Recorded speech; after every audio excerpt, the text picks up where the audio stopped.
Good morning, everybody. This is Judith. I hope you're listening to Mad Love. Let's get into it. So, yesterday I really broke it down.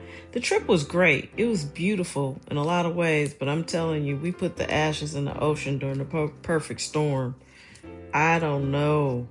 But it made sense when you look at it because they're so strict about ashes in the ocean because they don't want people swimming in that. But nobody was going to be swimming. Plus, we were on a private beach and, literally, things were angry. That was an angry sea, and nobody was going to be swimming in that. So it worked out perfectly. But man, I'm not going to lie to you. That was an adventure. We covered a lot of ground in a short amount of time. We left Friday, got there kind of late Friday night. It was pitch black. If you ever go to Hilton Head, know that they do not do streetlights. And then we hopped up fairly early on Saturday, and I made the plan. And it was all pretty impromptu because that's kind of who I am. If you're looking for something sad, don't put me in charge of it. But what I didn't understand and what I feel completely great about right now is the burden of the ashes. Carrying around someone's ashes is not a small thing. And I kept my mom's ashes here. I knew I didn't have I was still working full time most of last year. I didn't have the bandwidth to try to plan a trip like this. And in the meantime, my brother passed away. So I only had his ashes for like 2 or 3 months. I had my mom's ashes since December of 2024. And, the burden of, that's just something else to be responsible for. Burden isn't really the word I'm looking for, but it is a huge responsibility. And you have to, if you're a caregiver and you want to finish the job, you have to make a plan for the ashes. So I always knew my mom wanted to go into the Atlantic. But anyway, I didn't really account for how much of a relief it would feel to be done with the ashes. It's another opportunity to exhale. It's just a lot of responsibility. Hold on, my cousin is texting me.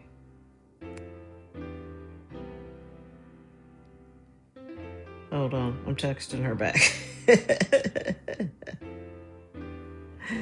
So anyway, the good thing about it is a lot of family, we were able to make it. I had a cousin from San Diego, my cousin who moved to Ecuador. He and his wife made it. We drove from St. Louis.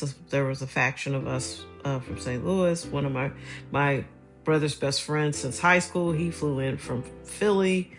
It was a lot. A lot of people traveled pretty far to get there. And all of that, my nephew couldn't make it. He had to work even though he lives in Columbia, South Carolina. But yeah, it was a beautiful thing. And the way we say goodbye is important. And you should keep that in mind. The other thing, too, is, I keep saying this to people, and I want them to understand, don't take a half-assed, lackluster approach to doing your loved one's paperwork. Whether it's your parent, your partner, you, whoever, make sure that people have their paperwork in order, because when people die, like the amount of stuff you can't do because of your name wasn't on someone's account. Someone was telling me yesterday that someone told them that they shouldn't have their name on each other's accounts. Okay, but you should have a plan, because when that person dies, you will not be able to access any of their money. And a lot of it you're going to need, unless you've just been sitting on a ton of cash to pay for funerals, to pay for even cremation is expensive. That's, cremation with death certificates is close to $2,000. A lot of people don't just sit on extra cash like that. So just do something and have a plan. And if you really want to go big, hire an estate attorney and get a trust done, but get it done right.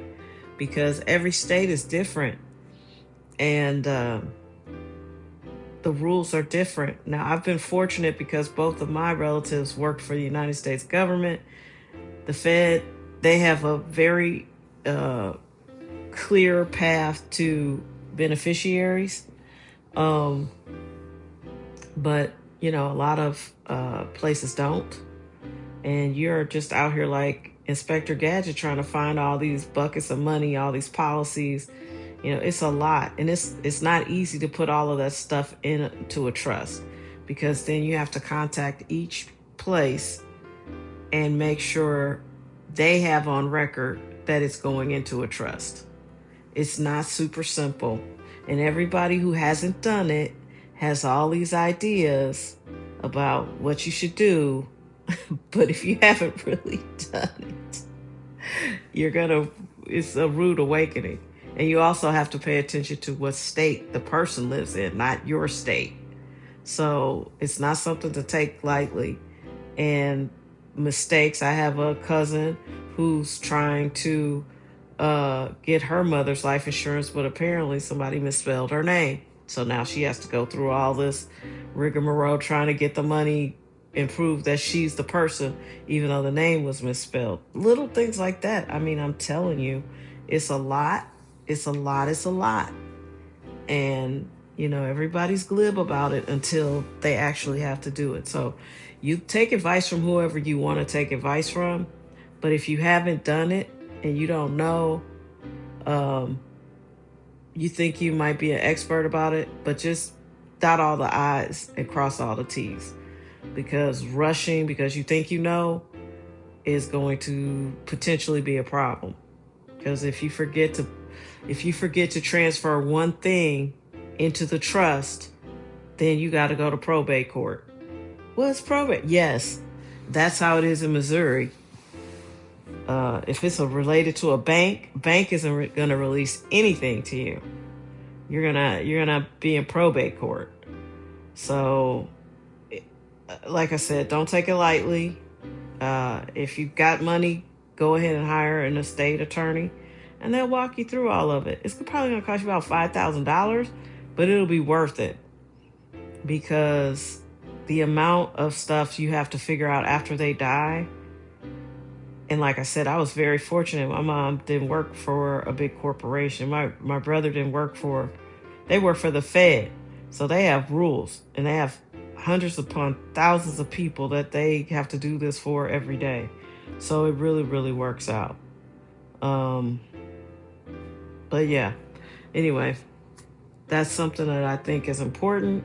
I'm not trying to belabor it. I'm just saying I'm smart, and I'm not saying it in a braggy way, but I'm a smart person who organized all this stuff on the front end, and I still got overwhelmed on the back end. And I was the one who put it all together. Like, I was the one finding, their policies. Because when you retire from the Fed, they give you a little booklet.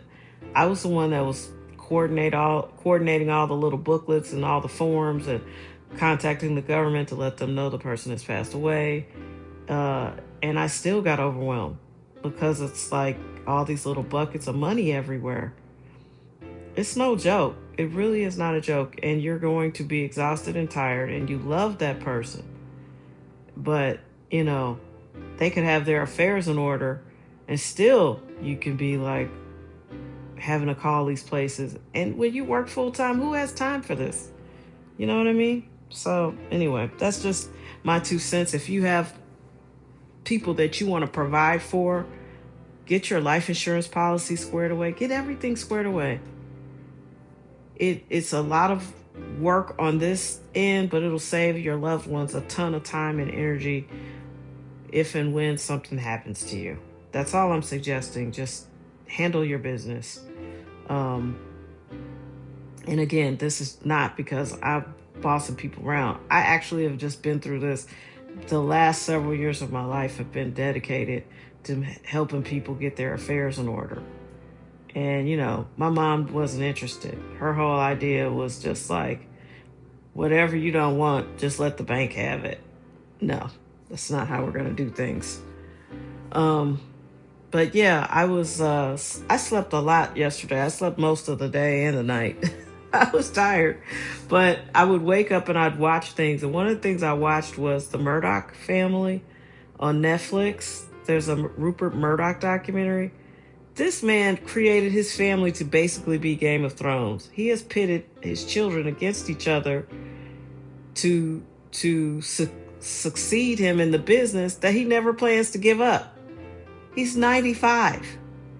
I mean, the show Succession was based on him and his kids, and I see he made his family Game of Thrones. It's really scary. Like, first of all, you're 95 and you still won't quit. I don't understand what's going on. And he's not a boomer. He's one of these silent generation people. People talk about the boomers not wanting to relinquish high ranking positions, but these people are the same way. This man is so old, and it's like, what are you doing? And the ego. I mean, I guess you have to have a massive ego to create a business to that extent, but also, he befriended Ronald Reagan, basically got Reagan to get rid of all the regulation, which I remember learning about Reagan and deregulation when I was in college. Like, that was his specialty. He just, you know how you say, well, how do we have all these monopolies? I thought that was against the law. Well, all those regulations got deregulated with Reagan. And how? He was a fucking actor. How's this actor in charge of, you know what I mean? It's like, what are we doing here? I never cared for Ronald Reagan. Nothing good happened to my family under Reagan. My father was a Teamster.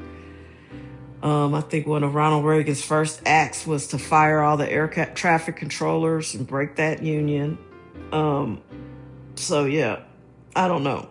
But Rupert was able to get Reagan to deregulate, because I think there was a time where you couldn't own a TV station and in a newspaper. Imagine that. And that's now why we have so many things being run by oligarchs, because Ronald Reagan just dissolved all of the stuff that was designed to protect us from monopolies. And, it's crazy when you watch the dynamics. And his kids seem like they're decent human beings, despite him being this tyrant. He's just, I don't know. I don't understand why you need that much money, because it doesn't do anything good for you. Because in your mind, you never want to lose money and you never want to lose power. And he's afraid of his kids more than anything else. He's afraid his kids are going to turn it into a left-leaning organization. And look at all the damage he's done with this conservative right bullshit. The right. And that's why I never watched Tucker Carlson on Fox. Fox News. I never wanted any part of that. But now I find him really fascinating, because he's telling the truth that can't be denied. And that's what I had the problem with CNN and Fox. Like, nobody wanted to tell you the truth. It was all brainwashing. And it still is. And he did ruinous things for this country, and he's not even American. He was born in Australia. So that's what I'm saying. These billionaires come here from their countries, become American citizens or whatever, but they don't care about America. They just cared about being able to make as much money as they wanted, and I don't know that I think Rupert Murdoch has done anything that I think personally is evil, but the evil he spread on Fox News and all those people he gave voices to that knew they were doing nothing but roiling up the public, get each side boiling. CNN would boil the Democrats to rage, and Fox would boil the Republicans to rage, and all they cared about is that made them money. They didn't care about the quality of life in America, or would this information be considered propaganda and be damaging the country. I mean, he didn't care about the people, and because he doesn't care about his own kids. I mean, he clearly loves them, but he did a lot of mean shit to those kids, and he really pitted them against each other. And if you want to see what that looks like, watch Succession. It's very, very accurate.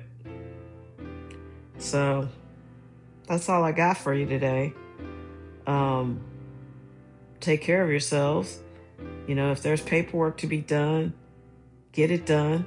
Make sure everybody understands where assets are going, houses, cars, that the kind of thing. Just hang in there.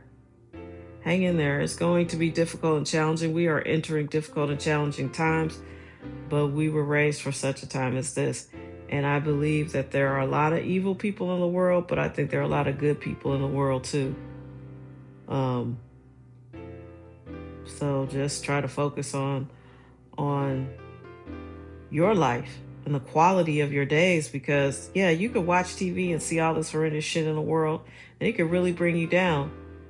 But, nothing will hurt you more than the day your mother dies, or the day your father, has a heart attack and suddenly isn't alive anymore, or the day, you get the phone call that your daughter was in a car accident.